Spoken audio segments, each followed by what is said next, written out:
ഇന്നത്തെ ഏറ്റവും പുതിയ വീഡിയോയിലേക്ക് ഇവർക്കും സ്വാഗതം. ഇപ്പോൾ തിയേറ്ററുകളിൽ ഓടിക്കൊണ്ടിരിക്കുന്ന 5 മലയാളം സിനിമകളുടെ ബോക്സ് ഓഫീസ് റിപ്പോർട്ടുകൾ, ഇന്നത്തെ ഞായറാഴ്ച ദിവസത്തെ കേരള ട്രാക്കിംഗ് തുടങ്ങിയ റിപ്പോർട്ടുകളാണ് പ്രേക്ഷകരിലേക്ക് എത്തിക്കുന്നത്. ആദ്യത്തെ ടൊവിനോയുടെ നരിവേട്ട കളക്ഷനാണ്. സിനിമയ്ക്ക് ഇന്നലെ ശനിയാഴ്ച വരെ 16,82,00,000 രൂപയാണ് Kerala gross collection.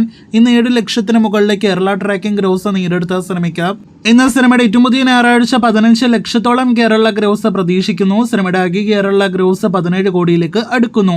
World wide കൃത്യമായ ഫിഗേഴ്സ് കഴിഞ്ഞ കുറച്ചേറെ ദിവസങ്ങളായിട്ട് വന്നിട്ടില്ല. ഇനി ഒരാഴ്ച മുന്നേ തിയേറ്ററുകളിലേക്ക് എത്തിയ ആസിഫിന്റെ ആഭ്യന്തര കുറ്റവാളി എന്ന സിനിമയിലേക്ക് വരികയാണെങ്കിൽ ചിത്രത്തിന് ഇന്നലെ ശനിയാഴ്ച വരെ 3,65,00,000 മുകളിലാണ് കേരള ഗ്രോസ് കളക്ഷൻ. ഇന്ന് 7 ലക്ഷത്തിലേറെ കേരള ട്രാക്കിംഗ് ഗ്രോസ് നേടിയെടുത്ത സിനിമയ്ക്ക് 15 ലക്ഷത്തോളം കേരള ഗ്രോസ് ആണ് രണ്ടാമത്തെ ഞായറാഴ്ച പ്രതീക്ഷിക്കുന്നത്. ഇന്നത്തോടെ സിനിമയുടെ ആകെ കേരള ഗ്രോസ് അങ്ങനെ 3,80,00,000 പിന്നിടുന്നതാണ്. ഈ സിനിമയുടെയും വേൾഡ് വൈഡ് ഫിഗേഴ്സ് വന്നിട്ടില്ല.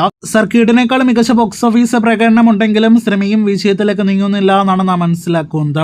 പ്രിൻസ് ആൻഡ് ഫാമിലി ആ സിനിമയുടെ ഏറ്റവും പുതിയ ഞായറാഴ്ചയിലേക്ക് എത്തിയിരിക്കുന്നു. ഇന്നലെ വരെ കേരളത്തിൽ 17,22,00,000 ഗ്രോസ് കളക്ഷനാണ് ദിലീപ് സിനിമ നേടിയെടുത്തിരിക്കുന്നത്. ഇന്ന് സിനിമയുടെ തിയേറ്ററുകളിലെ 38ാം ദിവസമാണ്.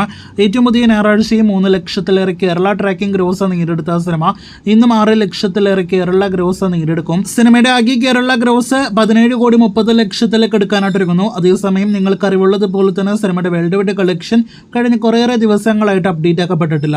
വ്യസന സമേതം ബന്ധുമിത്രാദികൾ കഴിഞ്ഞ ദിവസം തിയേറ്ററുകളിലേക്ക് എത്തിയ മലയാളം സിനിമയാണല്ലോ. ഫാമിലി കോമഡി സിനിമയ്ക്ക് ഇന്ന് മികച്ചൊരു കളക്ഷൻ വർധന വന്നിട്ടുണ്ട്. 45 ലക്ഷത്തിലേറെ ഇന്ന് കേരള ട്രാക്കിംഗ് ഗ്രോസ് നേടിയെടുത്ത സിനിമയ്ക്ക് ഇന്ന് കേരളത്തിൽ 90 ലക്ഷത്തിൽ പരം കേരള ഗ്രോസ് പ്രതീക്ഷിക്കുന്നു.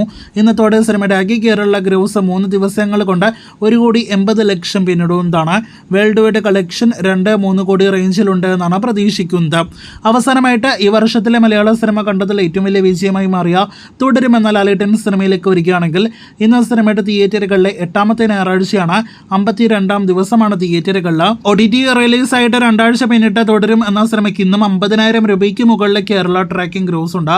ഇന്നും 1 ലക്ഷം കേരള ഗ്രോസ് ഉറപ്പാക്കിയ സിനിമ കഴിഞ്ഞ ചൊവ്വാഴ്ചയ്ക്ക് ശേഷം വീണ്ടും ഒരിക്കൽ കൂടി കേരളത്തിൽ 1 ലക്ഷം ഗ്രോസ് കളക്ഷൻ നേടിയെടുക്കുകയാണ്. ഒരുപക്ഷെ ഒരാഴ്ച മുന്നേ ചോട്ടാ മുംബൈ റിലീസ് ചെയ്തില്ലായിരുന്നുവെങ്കിൽ തുടരും എന്ന സിനിമ കഴിഞ്ഞ കുറേയേറെ ദിവസങ്ങളിൽ ലക്ഷങ്ങളിൽ കളക്ഷൻ നേടിയെടുത്തേനെന്നാണ് നാം മനസ്സിലാക്കുന്നത്. മലയാളത്തിന്റെ ഏറ്റവും പുതിയ ഇൻഡസ്ട്രി വിജയമായ സിനിമയുടെ ഫൈനൽ കളക്ഷൻ അടുത്ത ദിവസങ്ങളിൽ തന്നെ അപ്ഡേറ്റ് ആക്കപ്പെടും. കേരളത്തിൽ 119 കോടിക്കടുത്തും വേൾഡ് വൈഡ് 233 കോടിയോളം രൂപയും കളക്ഷൻ ഉണ്ട് എന്നാണ് പ്രതീക്ഷിക്കുന്നത്. കാത്തിരിക്കൂ ലാലേട്ടൻ സിനിമയുടെ കൃത്യമായ ഫൈനൽ കളക്ഷനായിട്ട്.